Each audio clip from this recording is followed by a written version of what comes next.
Guys ಆವಾಜ್ ಆಗ್ತೈತಿ ಈ ಅಮ್ಮ ಆಯ್ತಲ್ಲ ಈ ಅಮ್ಮ ನನ್ಗೆ ಆವಾಜ್ ಆಗ್ತೈತೆ ಇವತ್ತು ನಾನು ಈ ಅಮ್ಮನ್ ಬಿಡಕ್ಕಿಲ್ಲ.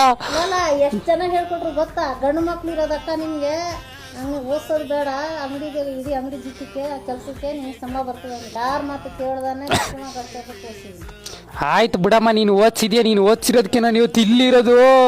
ಆಯ್ತು ಬಿಡು, ನೀನ್ ಮಾತಾಡ್ಬೇಡ ಬಿಡು. ಆಯ್ತು, ಒಂದು ಕೆಟ್ಟ ಬುದ್ಧಿ ಕಲ್ಸಿಲ್ಲ, ಒಂದು ಹೊಡೆದಿಲ್ಲ. ಯಾಕೆ ಗೈಸ್ ಟಿಕ್ಕದಲ್ಲಿ ಬರೋವರೆಗೂ ಚೆನ್ನಾಗಿ ಹೊಡೆದ್ಬಿಟ್ಟು ಹೊಡೆದಿಲ್ಲ ಅಂತಿದ್ಯಲ್ಲಮ್ಮ, ಹೊಡೆದಿಲ್ಲ ನೀನು.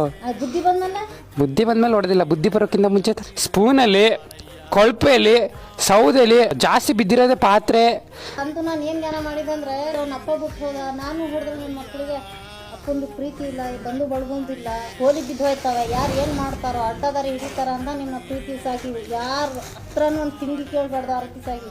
ಸೊ ಹಾಲು ಅಂದರೆ ಇವನು ಹೊರಗಡೆ ಕುಡಿದು ಬಿಟ್ಟು ಅಮ್ಮ ಪಾಪ, ಅಮ್ಮ ಪಾಪ ಇಷ್ಟು ಬೇಗ ಕುಡಿತೇನ.